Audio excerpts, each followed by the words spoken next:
Jarfiang spotted na pinagkaguluhan sa Araneta City.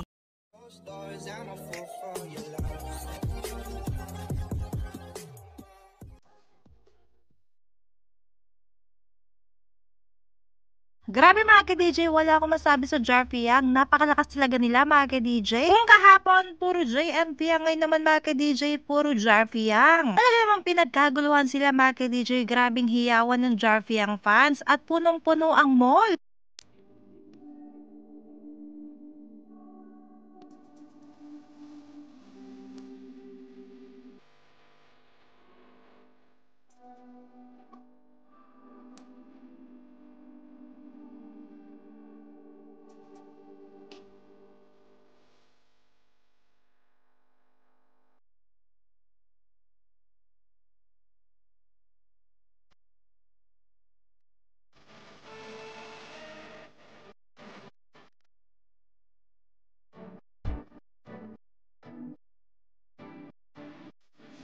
Nang dahil kay Fiang at Jaren. Grabe sumuporta mga ka-DJ itong Jar Fiang. Hanggang dulo hindi talaga nila binibitawan nitong si Fiang. Kung meron nga ako nakikitang pwedeng tumapat sa JM Fiang mga ka-DJ, iyon lamang ang Jar Fiang. Ibang level kasi sumuport itong Jar Fiang mga ka-DJ at willing talaga silang gumasos para lang sa Jar Fiang.